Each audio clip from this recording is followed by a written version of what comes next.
नमस्कार, सत श्री अकाल, राम राम सा, खम्मा गणी वणक्कम प्रणाम। आप सभी का ऑल्ट न्यूज़ मीडिया में फिर से स्वागत है। एक बहुत ही इम्पोर्टेंट मुद्दे के साथ हमारे साथ जुड़े हुए doctor Vikram Singh sir.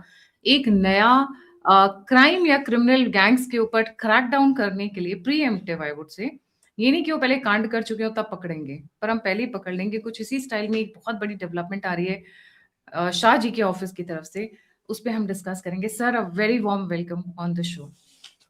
Thank you, Gayatri ji. This is one topic which I am very passionate about. God bless you. God bless alternate media. Thank you very much. Jai Hind, Vande Mataram. से internal security पे जितना काम मैं ये बोलूंगी 2025 year, internal security अगर हम बोलें तो year 2025 has been about internal security, तो ये गलत नहीं होगा। पूरा क्रैकडाउन अमित शाह जी की तरफ से पूरी सफाई को लेकर, एसआईआर हो, बांग्लादेशीज हो, पाकिस्तानीज हो जो ऑपरेशन सिंदूर के बाद में पकड़े गए हैं, और नई नई चीजों को लेकर आते रहे हैं। मैं वहां से थोड़ा सा आपका एक ब्रीफ चाहूंगी and then will come to the main topic, जिसको लेकर मतलब सबको पता चल चुके हैं जो अंडरग्राउंड वर्ल्ड के लोग हैं, बट अभी आम जनता को आज हम बताएंगे जी। गायत्री जी, ये बहुत ही रेवोल्यूशनरी एक स्टेप है जिसको कहते हैं जायंट लीप फॉरवर्ड। ऑपरेशन सिंदूर के पहले, ड्यूरिंग एंड आफ्टर और अल्फला यूनिवर्सिटी, दो चीजों को आप देखिए। इन चीजों को करने में एक होता है कि घटना के पहले की एक्टिविटीज, घटना के दौरान की एक्टिविटीज और घटना के बाद की एक्टिविटीज, इन तीनों चीजों को प्रोग्राम करना। और जो बहुत एडवांस पुलिस फोर्सेस है वर्ल्ड की, जैसे इजराइल, जर्मनी और यूएसए, ब्रिटेन तो बहुत पिछड़ गया इसमें, लेकिन जो बहुत एडवांस है इसको कहते हैं प्रिडिक्टिव पुलिसिंग। प्रिडिक्टिव पुलिसिंग में एक होता है रिएक्टिव पुलिसिंग, कि डकैती पड़ गई, हमने जाकर के देखा, सीसीटीवी खंगाला, जैसे हमने अल्फला में देखा। अल्फला का जो एग्जाम्पल है ये दोनों है, प्रिडिक्टिव भी है, रिएक्टिव भी है, और इसी से एग्जाम्पल आपको समझ में आ जाएगा। तो जो ऑपरेशन सिंदूर के बाद लोग कहते हैं कि साहब ये लोग आए थे, इन्होंने रेकी किया था, हम क्यों नहीं देख पाए, और इन्होंने वारदात की, हमने तब क्यों नहीं पकड़ा, ये भाग गए तब क्यों नहीं पकड़ा। पकड़ेंगे तो हम तब जब हम एक जाल बिछाएंगे। हमारा दरअसल कोई जाल था नहीं, लेकिन जो अल्फला यूनिवर्सिटी होगी तो आपकी समझ में ये आ जाएगा कि जाल तब तक बन चुका था। ऑपरेशन सिंदूर और 10 नवंबर तक जाल आधा बन चुका था। अब ये जाल कैसा होता है, जिसको मोडस ऑपरेंडाई ब्यूरो अगर आप खोल रही हैं तो हर जिले में एक मोडस और MOB जिसको कहते हैं मोडस ऑपरेंडाई यानी तौर तरीका, इसकी सबसे पहले शुरुआत हुई थी 1840 के दशक में। आप कहें आप 1840 क्यों चले गए, वास्तविकता यह है कि तब ठगी का गिरोह चलता था, और जो यात्री पैदल और कारवां में चलते थे उनमें ये घुल मिल जाते थे, और जो सबसे मालदार 8-10 लोग होते थे रात को उनके खाने में विष मिला करके सिल्क के रूमाल से उनका गला घोट देते थे, हीरे जवाहरात पैसे लूट लेते थे। सैकड़ों नहीं हजारों लोगों की जब हत्याएं हो गई तो कर्नल स्लीमन थे, स्लीमनाबाद मध्य प्रदेश में है, उस वहां के आसपास, और उन्होंने एक दो गैंग्स को पकड़ा, उनसे बृहद पूछताछ की। पूछताछ में उनके गैंग का स्ट्रक्चर पता लगाया। गैंग का स्ट्रक्चर पता लगाने के बाद तौर तरीके समझे, माल किसको बेचते थे पता लगाया। ये पहली मिसाल है मोडस ऑपरेंडाई को स्ट्रक्चर करने की। और उसके बाद कर्नल स्लीमन ने ही ये सुनिश्चित किया कि उसको पूरी तरीके से ठगी गिरोहों को पूरे भारत में नेस्तनाबूद कर दें। ये दक्षिण भारत से लेकर के नॉर्थ इंडिया तक क्रियाशील थे, और इतनी ज्यादा इन्होंने हत्या की थी, लोग बताते हैं कि हजारों की तादाद में हत्याएं, और सस्ते के जमाने के अरबों रुपए की इन्होंने लूट की है। लेकिन जो सजा कर्नल स्लीमन ने दी, मैं केवल बता रहा हूं आपकी जानकारी के लिए, उसको हम कर नहीं सकते हैं। जो सबसे शातिर दिमाग के परवर्ट ठग थे, उनको पिंजरा बना करके उसमें डाल दिया और पेड़ के ऊपर टांग दिया, और उनका लोग देखो ये ठग है, इन्होंने सैकड़ों हत्याएं की है, करोड़ों का माल कमाया है, अब ये देखो कैसे तिल तिल करके मरेंगे और कैसे गिद्ध इनको नोच के खाएंगे। वो, मैं ये नहीं कहता हूं कि मैं इससे सहमत हूं, मैं इसकी कठोर निंदा करता हूं, लेकिन कर्नल स्लीमन ने जो किया वो था बड़ा इफेक्टिव। अब हम आते हैं आज के दौर में। पहले हम छोटे मोटे ऑफेंसेस पे आ जाएं। मोडस ऑपरेंडाई क्या होता है, अपराध का तौर तरीका। एक होती है हत्या, हत्या हो गई, आपने कहा कौन सा हथियार था, तो उनका साहब ये 455 कोल्ट कोबरा थी, उसका कारतूस इतना बड़ा है। कोल्ट कोबरा इसके पहले कहां इस्तेमाल हुई, उनका साहब नोएडा में इस्तेमाल हुई। उसके पहले कहां गई, तो कोल्ट कोबरा कोई बहुत ऐसा लोकप्रिय हथियार नहीं है, महंगा हथियार है। आपने जब एनालाइज किया तो आपको मालूम पड़ गया। लेकिन यही चीज अगर पुलिस के पास मालूम हो कोल्ड कोबरा यहाँ 3 जगह इस्तेमाल हुई है, यहाँ खाली मिला है, तो एक बटन दबाने पर आपको मालूम पड़ जाएगा, इसको आप निगरानी कर लीजिए, ठीक।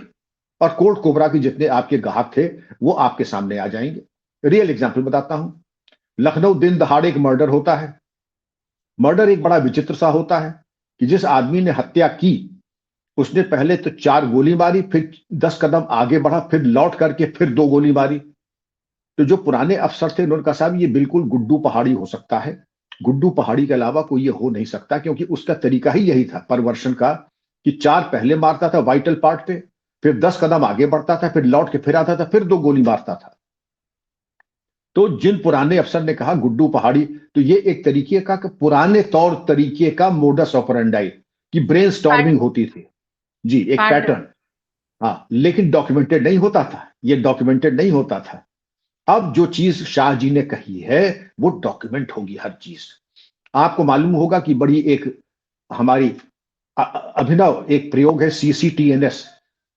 सीसीटीएनएस प्रयोग में यह होता है कि जो भी क्राइम होता है एफआईआर से लेके इन्वेस्टिगेशन से लेके चार्जशीट फाइनल रिपोर्ट तक सबका समावेश उसमें होता है, पूरे भारत का डेटाबेस आपके 2 स्थानों पर आपको मिल जाएगा, बीपीआरएनडी में और एनसीआरबी में। बीपीआरएनडी एनसीआरबी का इस योजना में समावेश है। और इसकी शुरुआत जो आपने कही कि पार्लियामेंट्री कंसल्टेटिव कमेटी के सामने अमित शाह जी ने अपने व्याख्यान में कहा था कि अब हम इसको बना रहे हैं, और अभी बनाया नहीं, आलोचना अभी से शुरू हो गई कि 30,000 करोड़ की लागत पे पूरे भारत में हर स्थान पर प्रत्येक राज्य में जनपद में फॉरेंसिक साइंस लेबोरेटरी और उसके इक्विपमेंट और उसके अधिकारी नियुक्त किए जाएंगे। अब इससे पूछे कि अगर हम पहले कर देते या हमने नहीं किया तो क्या हुआ, इसका हम उदाहरण देते हैं। पूरे एनसीआर से कार्स की चोरी होती है, सब जानते हैं, कहां जाती है किसी को मालूम नहीं। यह पता लगा कि मेरठ में जो कबाड़ी हैं कुछ, वहां जाकर के ये गाड़ियां कैनिबलाइज हो जाती हैं। और ये गाड़ियां कैनिबलाइज होती हैं, इंजन अलग, गियर बॉक्स अलग, सीट अपहोल्स्ट्री अलग, बैटरी अलग, और जो बाकी टायर ट्यूब है वो अलग। और ये मान के चलिए कि 5 घंटे बाद गाड़ी का अंजर पंजर भी दिखाई नहीं पड़ेगा कि यहां कोई गाड़ी कार आई भी थी। और उसके बाद कैनिबलाइज होने के बाद स्पेयर पार्ट में और जितने की गाड़ी है उससे 1.5 की ये कैनिबलाइज होने के बाद स्पेयर पार्ट्स बेचने के बाद मिल जाता है। दूसरा मोडस ऑपरेंडाई ये था कि ले जाकर के नेपाल में बेचाओ, वहां पर अलग से माफिया और संगठित अपराधी हैं जो आपको वहां के नेपाल के रजिस्ट्रेशन नंबर, शैसी नंबर बदल कर के, और कुछ इतने दुस्साहसिक थे कि नेपाल में बेच करके शैसी नंबर और रजिस्ट्रेशन नंबर निकाल करके दोबारा भारत में ला करके बेच देते थे। और खासकर ये जो हाई एंड कार्स थी आपकी फॉर्च्यूनर और उससे ऊपर की डिफेंडर, फॉर्च्यूनर और आपकी मर्सिडीज, इस तरीके की जो कार्स होती हैं। इसके बाद अब आप आए मोडस ऑपरेंडाई की आखिर जरूरत कैसे पड़ी। हम आपको ले चलते हैं कि अल्फला यूनिवर्सिटी में ब्लास्ट हुए, याद कर लें।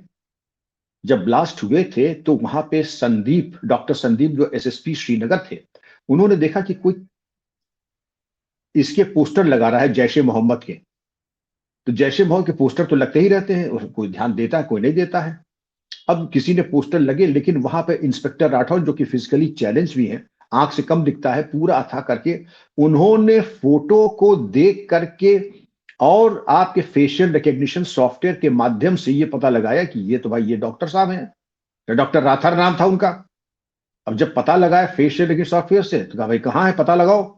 उनका साहब पहले तो यहां पढ़ाते थे श्रीनगर में, अब सहारनपुर में है।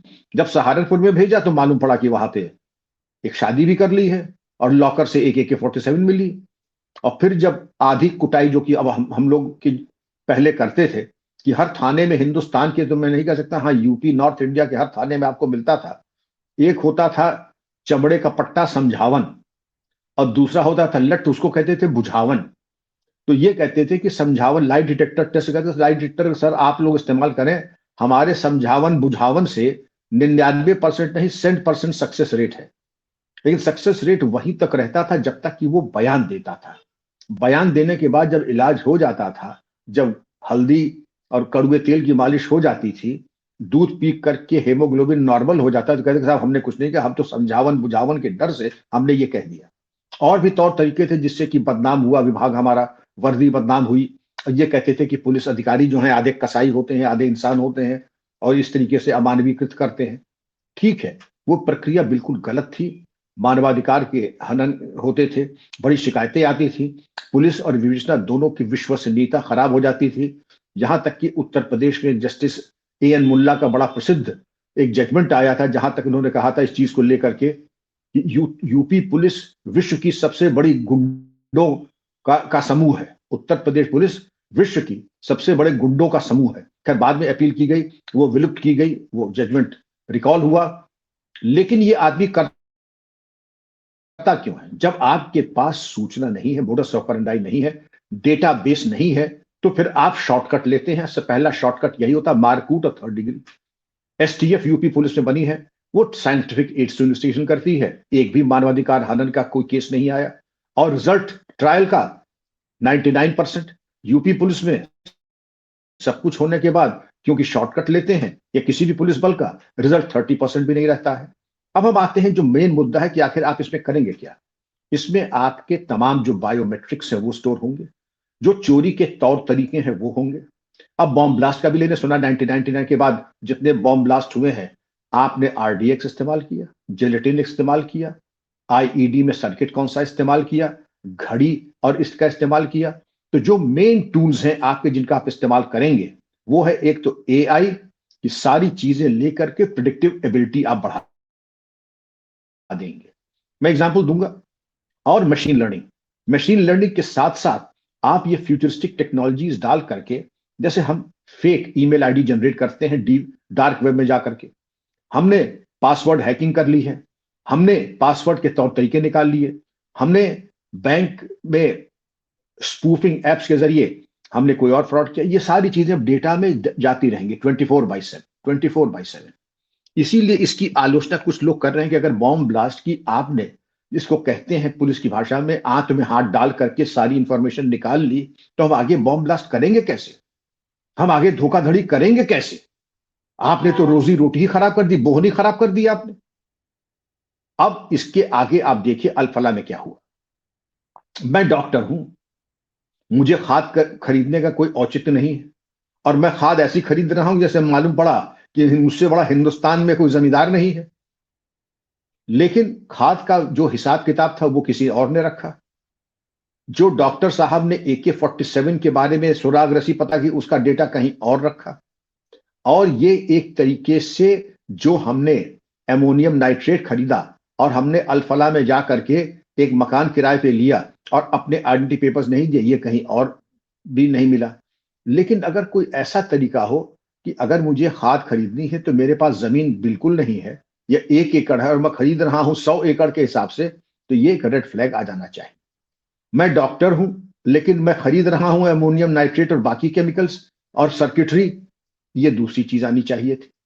तीसरी चीज, ये तमाम चीज इसको कहते हैं कन्वर्जेंस, कन्वर्जेंस ऑफ इंफॉर्मेशन।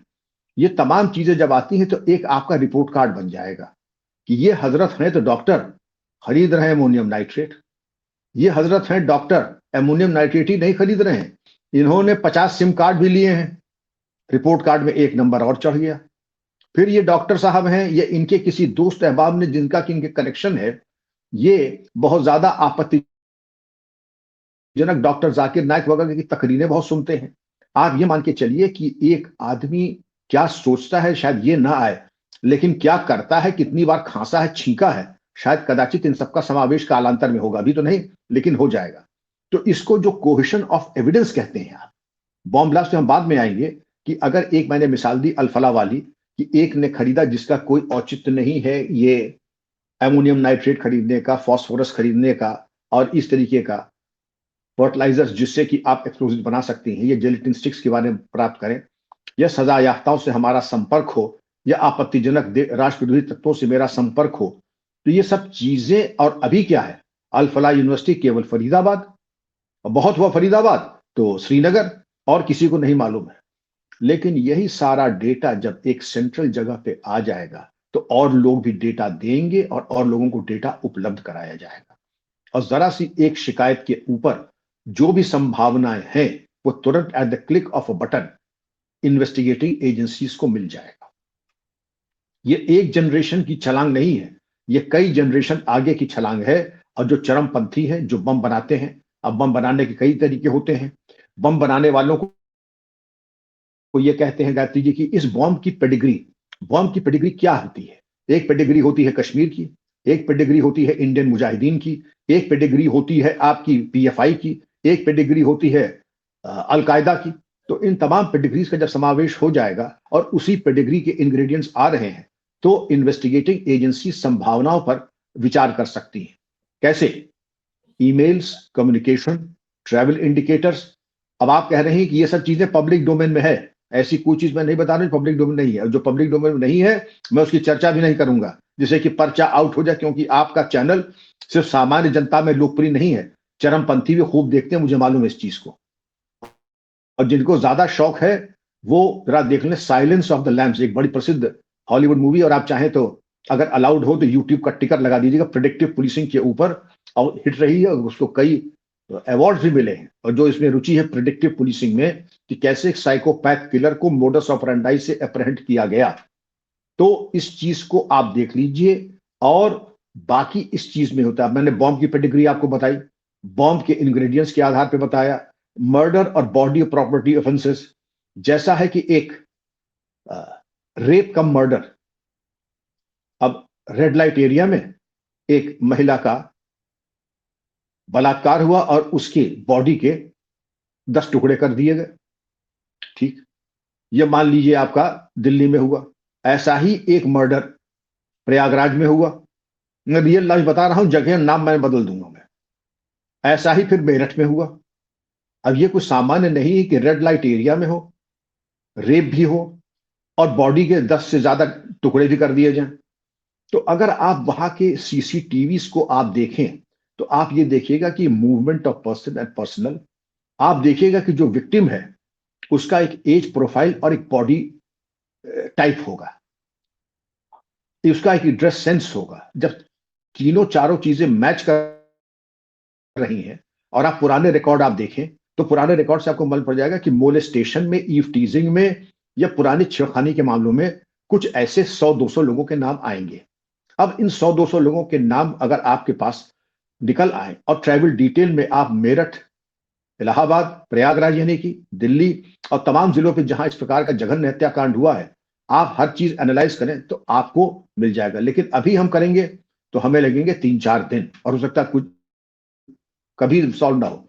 लेकिन कुछ चीजें और डिटेल्स का डेटा अगर हमारे पास है, जिसको कहते हैं मोडस ऑपरेंडाई डेटा, तो उसकी बेसिस पे हमारा काम जो 3-4 दिन का था वो 3-4 मिनट से कम का हो जाएगा। और इन्वेस्टिगेटर्स को काम यही होगा, जितने सस्पिशियस लोग उस एरिया में घूमे हैं बस उनको दस्तयाब करके या तो मिल जाएंगे, नहीं मिलेंगे वो भी एक जो है एडमिशन ऑफ गिल्ट है, वो भी एक बहुत ही सस्पिशियस सर्कमस्टांस है, बहुत ही संदिग्ध एक परिस्थिति है कि इतने बड़े जघन्य हत्याकांड के बाद आप अपने घर पे फरार हैं, भूमिगत हैं, वो भी एक इंडिकेशन है।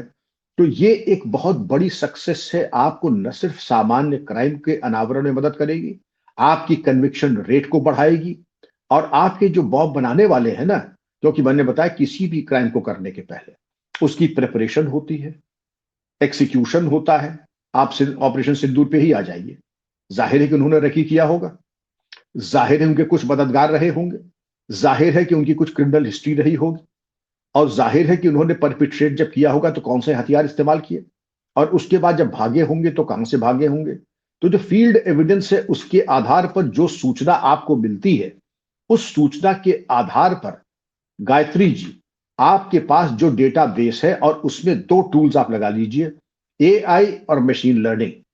और इसके पास जो आपके पास लाखों करोड़ों का डेटा है उसको आप छान करके, खंगाल करके आप बड़े जल्दी शॉर्टलिस्ट करके आ जाइएगा कि माइक्रोस्कोपिक माइनॉरिटी पे 5 मतलब 50 लोगों के बीच में आप आ जाइएगा, 50 लोगों का डेटा, इनके मूवमेंट को लेकर के डेटा एनालिसिस। आपने बिल्कुल सही कहा, फेशियल रिकग्निशन सॉफ्टवेयर आपने ले लिया, मशीन लर्निंग आपने ले लिया, और मशीन लर्निंग की ये सुविधा है और एआई की कि अपने आप को ये और परिष्कृत करते हैं, इंप्रूव करते हैं over a period of time.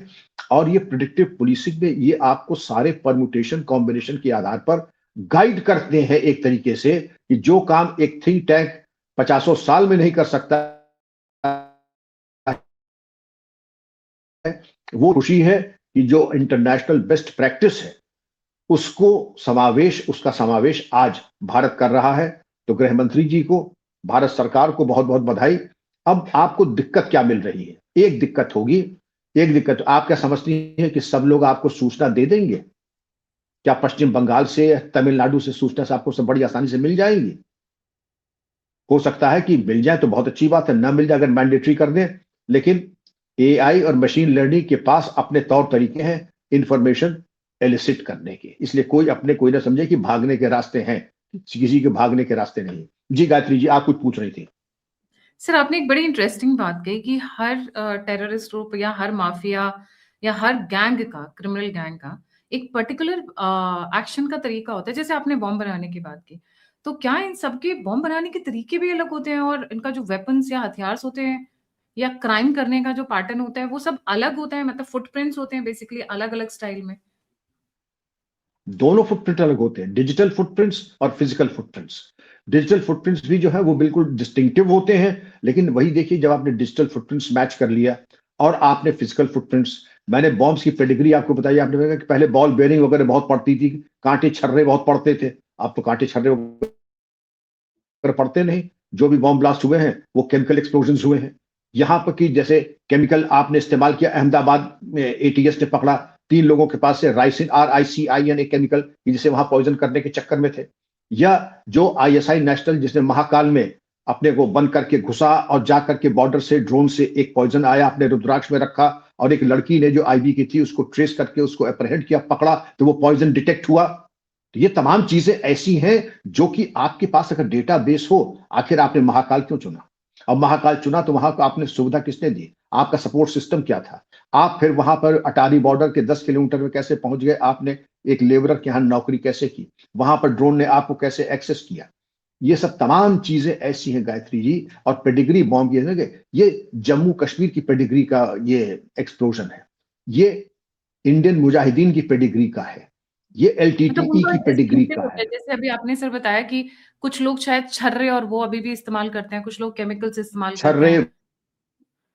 Ball bearing, कुछ लोग जेलेटिन, कुछ लोग डायनामाइट, जैसे नक्सलाइट डायनामाइट और जेलेटिन स्टिक्स बहुत इस्तेमाल करते थे। इंडियन मुजाहिदीन जो बेसिकली केमिकल्स और जो एक्सप्लोजिव, जो आपके, जिसको अल कायदा की वेबसाइट पर जिसको कहते थे how to home made explosive, HME home made, वो सारे एक्सप्लोजिव जो कि ग्रोसर के यहाँ मिल जाएंगे या आपके किचन में मिल जाएंगे, इसीलिए उसका नाम ही रखा था HME, जिससे कि फुटप्रिंट्स डिटेक्ट ना हो। तब आपका अगला सवाल है, जब हम डिटेक्ट ही नहीं कर सकते हैं तो फिर हम खाएंगे कैसे? सवाल ये उठता है।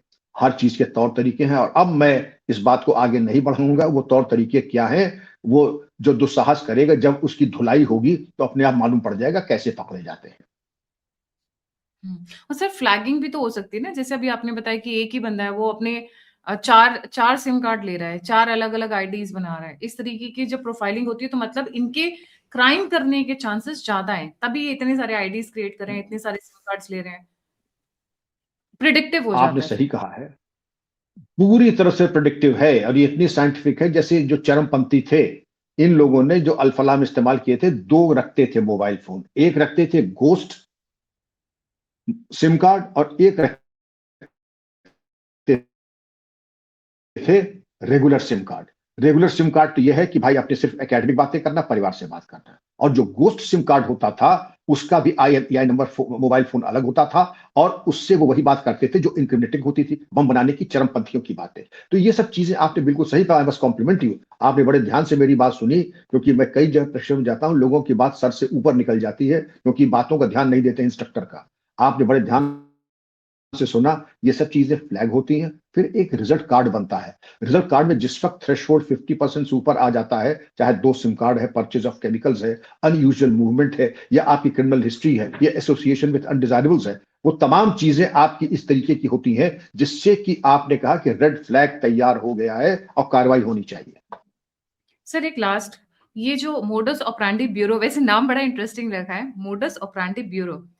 इसमें स्लीपर सेल्स को पकड़ने का एक जो पहले आई थिंक नहीं था, क्योंकि हम रिएक्ट करते थे तो जिन्होंने एक्टिव किया, जिन्होंने बॉम्ब फोड़ा, जिन्होंने कोई घटना कर दी, उनके ऊपर ज़्यादा था।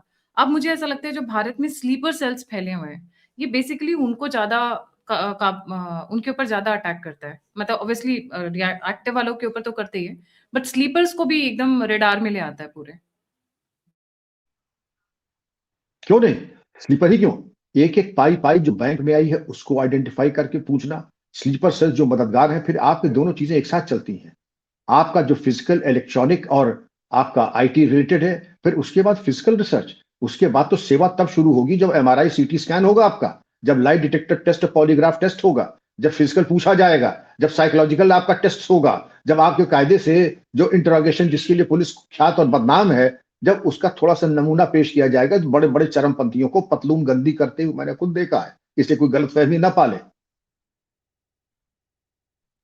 से ये तो हो गया भारत के अंदर, तो क्या ये भारत के बाहर इंटरपोल, एफबीआई, सीआईए नहीं, मतलब एफबीआई या बाकी की जो इंटरनेशनल एजेंसीज हैं, उनके साथ भी ये डेटा शेयर किए जाएंगे? ये पॉलिसी डिसीजन है। मैं समझता हूं नीड टू बेसिस के पहले ये था कि राइट टू नो और नीड टू नो, दो फिलॉसफी थी हमारी इंफॉर्मेशन शेयरिंग की। Right to know and need to know, अगर आपको जानने का अधिकार है हम आपको बताएंगे, और नीड टू नो बेसिस पे हम उतना बताएंगे जितनी की आपको आवश्यकता है। अब ये कहते हैं sharing of information is the key, हम जितना शेयर करेंगे उतना अच्छा। अगर हम दे देते हैं इंटरपोल को, हम देते हैं सिस्टर इन्वेस्टिगेटिंग एजेंसीज को, क्योंकि पहले हर अपनी सीक्रेट अपने पास, हर एजेंसी अपनी सीक्रेट अपने पास, जब central database modus operandi bureau हो जाएगा तो ये सार्वजनिक हो जाएगी, हर इन्वेस्टिगेटिंग एजेंसी को लाभ मिलेगा और इनकी कमर टूटेगी बेभाव। स्लीपर सेल का जैसे आपने पूछा, एक सेकंड में और लूंगा कि जैसे मान लीजिए 3 पकड़े गए, 3 ने सबने बता दिया कि स्लीपर सेल हमारे 4 मददगार यहां पर हैं, इन चारों मददगार से आपने बात करना शुरू कर दिया, और वो एक बात से 2 बात, 2 से 4, 4 से 8 से 16 वो निकलती चली जाएगी। तो आपका आईटी, ह्यूमन इंटेलिजेंस और टेक्निकल दोनों का साथ है। आपके 2 पर हैं, एक टेक्निकल इंटेलिजेंस और एक ह्यूमन इंटेलिजेंस, और दोनों के साथ लेकर के then you will take flight, दोनों का कोऑर्डिनेशन होगा। लेकिन अब ह्यूमन इंटेलिजेंस का काम बहुत ज्यादा आसान हो जाएगा, क्योंकि जो टेक्निकल इंटेलिजेंस है वो आपको इतना मटेरियल दे देगी कि आपका घंटों का काम सेकंडों में हो जाएगा। जी, so it's going to be quite a comprehensive network of सारी एजेंसी, सारा डेटा पूल एक जगह इकट्ठा होना। This will be a revolution, and I'm extremely proud that India will be one of the very few countries that will be installing, because it comes at a cost. The initial, आपका प्रारंभिक निवेश 30,000 करोड़ का है, ये कुछ छोटी मोटी रकम नहीं है और बहुत बड़ी रकम है, लेकिन इससे पुलिस की मॉडर्नाइजेशन में, पुलिस की एफिकेसी में एक जमीन आसमान का अंतर आएगा। और जो पुलिस की शिकायतें आती हैं, पारदर्शिता का अभाव, निजता का हनन करना और भ्रष्टाचार और प्रमाद, ये सब समाप्त हो जाएगा अपने आप। जी, जी। बहुत बड़े रेवोल्यूशन की तरफ बढ़ रहे हैं। ऑब्वियसली बहुत सारे जिनके घर गृहस्थी उन्हीं से चलती है। सर अब देखिए ना, वो आज़म खान पैसा कमाते थे तो कहीं न कहीं समाजवादियों के साथ भी शेयर करते थे। तो बहुत सारा पॉलिटिकल पार्टीज़ के ऊपर भी इम्पैक्ट आएगा, जो क्राइम से ऐसे अपना पैसा सोर्स आउट कर रही थी, अब उनके लिए ऊपर तो थोड़ी मुसीबत आएगी। Thank you so much sir for joining. जाने से पहले व्यूअर्स से रिक्वेस्ट है, please don't forget to like, subscribe and share the alternate media. अगर आप मेरी सहायता या मदद करना चाहते हैं तो नंबर और यूपीआई स्क्रीन के ऊपर है।